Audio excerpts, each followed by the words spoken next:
ஓம் நமச்சிவாய. அன்பு நேயர்களே அனைவருக்கும் வணக்கம். நாம் இப்பொழுது தமிழ் மாதமான வைகாசி மாத பெயர்ச்சி பார்க்க போறோம். ஒவ்வொரு ராசிக்கு இந்த மாதத்தில் என்னென்ன யோகங்கள் மாற்றங்கள் கிடைக்க போகுதுன்னு பார்ப்போம்.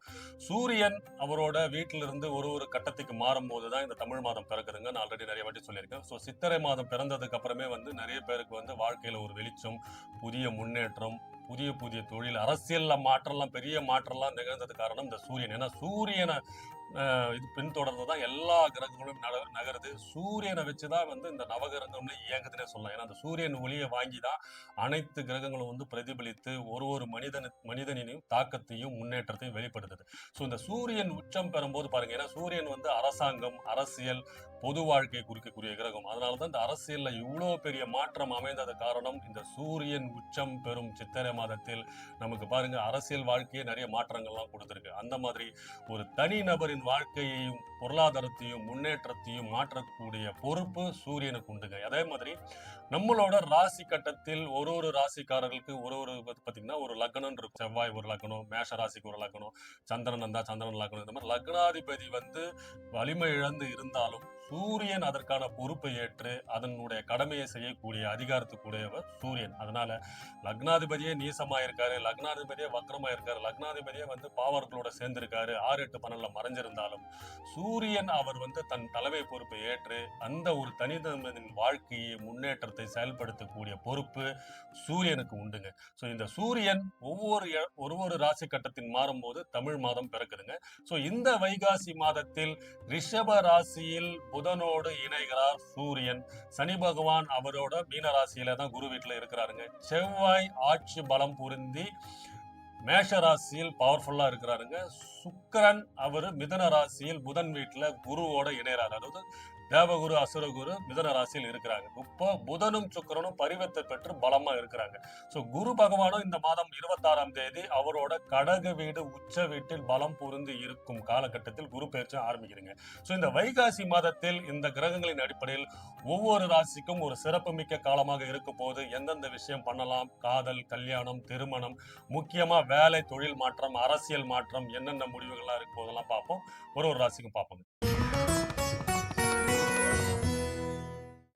மகர ராசி நேயர்களே, இந்த வைகாசி மாதம் ராசி பலன்ல உங்க ராசி சிறப்பு மிக்க ராசியாக இருக்க போதுங்க. ஏன்னா அதிக வேலை வாய்ப்புகள், அதிக பொறுப்புகள், அதிக மாற்றங்களை பெறக்கூடிய ராசிகளில் நீங்க ஒன்றுங்க. ஏன்னா 7 சனி முடிந்தும் உங்களுக்கு ஒரு வேலை, அதாவது ஒரு வேலை தொழில ஒரு நிரந்தரமான ஒரு பொருளாதார வளர்ச்சி, ஒரு உயர்வே இல்லைன்னு யோசித்துக் கொண்டிருந்தவர்களுக்கு சித்திரை மாதம் பிறந்ததிலிருந்து அதுக்கு உண்டான படிப்படியான மாற்றங்கள் ஏற்பட்டிருக்கும்.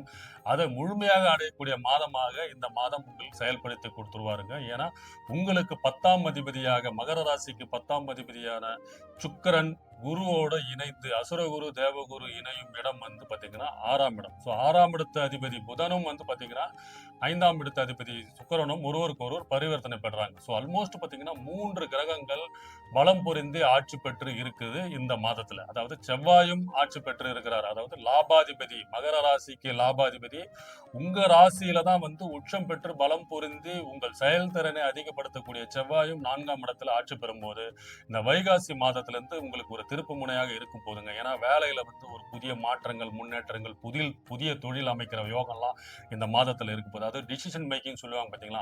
சோ இந்த மாதத்துல நீங்க எடுக்கக்கூடிய முடிவுகள் உங்க வாழ்க்கையை தீர்மானிக்கக்கூடிய முடிவுகளாக இருக்க போது. அதன் மூலமா உங்க தொழில் வளம் மேம்படும், பொருளாதாரம் அதிகரிக்கும், வேலையில புது புது முயற்சிகள், புது புது முன்னேற்றங்கள் ஏற்படும், புதிய வாடிக்கையாளர்கள் நிறைய பேர், அதாவது நீங்க ஒரு பிசினஸ் பண்ணிட்டு இருக்கீங்க அப்படின்னா புதிய வாடிக்கையாளர்கள் நிறைய பேர் வரதுக்கான வாய்ப்புகள் உங்களுக்கு இருக்கு. அதாவது உங்களோட அறிவுத்திறன், உங்களோட இன்னோவேட்டிவ் ஐடியாஸ் மூலமா வியாபாரத்தை விரிவுபடுத்துறதுக்கு உண்டான ஐடியாலாம் இந்த மாதத்துல நீங்க இம்ப்ளிமெண்ட் பண்ணுவீங்க. அதன் மூலமா உங்களுக்கு அதிகமான வாய்ப்புகள், உங்களை நம்பி இருக்கிற வேலையாட்களுக்கும் உங்களுக்கு அதிக வருமானத்தை ஏற்படுத்தி கொடுத்துருவீர்கள். உங்களுக்கும் வருமானம் அதிகமான அமைப்புகள்லாம் இந்த காலகட்டத்தில் ஏற்படுத்தும். வேலை நிமித்தமாக புதிய புதிய சிந்தனைகள், புதிய புதிய திட்டங்கள் எல்லாம் இந்த மாதத்தில் செயல்படுத்துவீர்கள். அதன் மூலமா உங்களுக்கு ஒரு நிரந்தர வளர்ச்சியை கொடுக்கக்கூடிய காலகட்டமாக இந்த மாதம் இருக்க போகுது. ஏன்னா லாபாதிபதியும் உங்களுக்கு 4ஆம் இடத்தில் சுகஸ்தானத்தில் இருக்கும்போது வீடு வண்டி வாகனம் அமையிறது, புதிய கார் வாங்குறது, புதிய இடம் வாங்குறது, ரிஜிஸ்ட்ரேஷன் பண்றது, வீட்டை ஆல்டர்னேட் பண்றது, இந்த அமைப்பெல்லாம் இந்த காலகட்டத்தில் இருக்கும். அதாவது தாயின் ஆரோக்கியத்தில் நல்ல சந்தோஷம் இருக்கும். அதே மாதிரி தாயின் உறவுகள்ல இருந்து உங்களுக்கு ஒரு சப்போர்ட் கிடைக்கும், ஆதாயம் கிடைக்கும். அதன் மூலயமா உங்களுக்கு வந்து பொருளாதார வசதி. மகர ராசிக்கு பார்த்தீங்கன்னா 4ஆம் இடத்தில் செவ்வாய் ஆட்சி பெற்று இருக்கிறதுனால தாயார் வழி சப்போர்ட், அவங்க மூலயமா வந்து உங்களுக்கு ஒரு ஆதரவு, ஒரு பண உதவிலாம் உங்களுக்கு கிடைக்க பெறுவீர்கள். முக்கியமா தொழில் வேலை நிமித்தமா ஒரு புதிய திருப்பு முனைகள் மாற்றங்கள் ஏற்படக்கூடிய மாதமாகவும் இருக்க போதுங்க.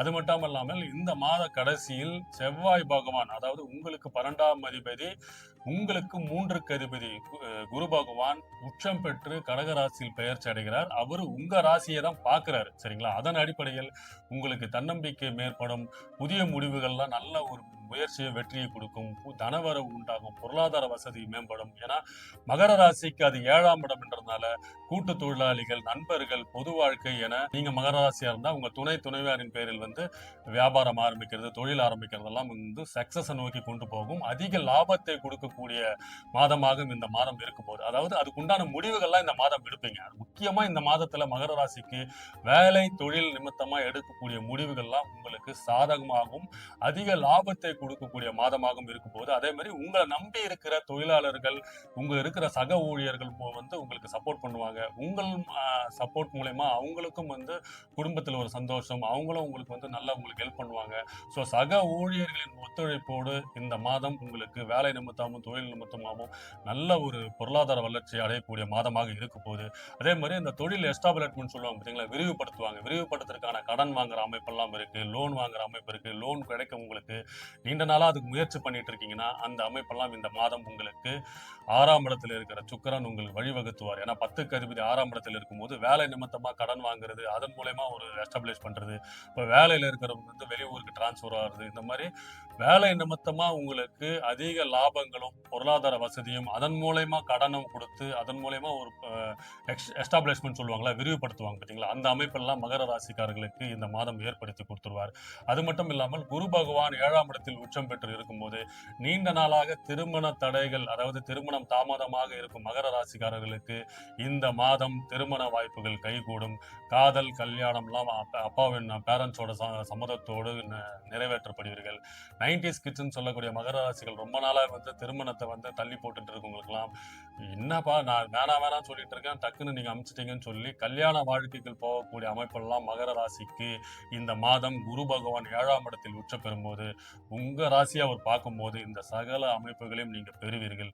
அது மட்டும் இல்லாமல் அவர் 3ஆம் இடத்தையும் பார்க்கிறார். உங்களுக்கு 3ஆம் இடம் சனீஸ்வரனை பார்க்கும்போது சனி பகவான் உங்களுக்கு சுபத்துவம் படுத்து உங்களுக்கு புதிய வாய்ப்புகளை கொடுக்க போகிறார். புதிய வாய்ப்புனா என்னன்னா தொழில் விஷயமாகவும், அதாவது ஒரு இன்டர்வியூக்கு அட்டன் பண்ணியிருப்பீங்க, ஒரு 6 மாசம் முன்னாடி அட்டன் பண்ணியிருப்பீங்க, அதுக்கு வந்து இன்னைக்கு இந்த மாசம் பாசிட்டிவான ரிசல்ட் வந்து அதிக சம்பளத்தோட உங்களுக்கு வேலை கிடைக்கக்கூடிய மாதமாகவும் இந்த மாதம் இருக்கும். தொழில் நிமித்தமும் சரி, வேலை நிமித்தமும் சரி, நீங்க எதிர்பார்த்த ஒரு லட்சிய ப்ராஜெக்ட், லட்சியமான வேலை, இந்த கம்பெனியில் நான் வேலை செய்யணும் அப்படின்லாம் நீங்க ஒரு அட்டன் பண்ணியிருப்பீங்க பார்த்தீங்களா, ஒரு 3 மாசத்துக்கு முன்னாடி, 6 மாசத்துக்கு முன்னாடி அதுக்கெல்லாம் ட்ரை பண்ணியிருப்பீங்க. அதுக்குண்டான முடிவுகள் உங்களுக்கு சாதமாக அமைந்து உங்களை ஒரு சந்தோஷமான சூழ்நிலைக்கு மாற்றக்கூடிய மாதமாக இந்த வைகாசி மாதம் இருக்க போதுங்க. அதாவது இந்த மாதம் எடுக்கக்கூடிய முடிவுகள் உங்கள் வேலை, தொழில், குடும்பம் என புதிய வாழ்க்கைக்குள் போகக்கூடிய மாதமாக இருக்க போகுது. இனிமே உங்களுக்கு லாபம் லாபம் லாபமே என மகரம் இனிமே உச்சத்தை நோக்கி போகுதுங்க. ஏன்னா குரு பகவான் உச்சம் பெற்று உங்க ராசியை பார்க்கிறாரு.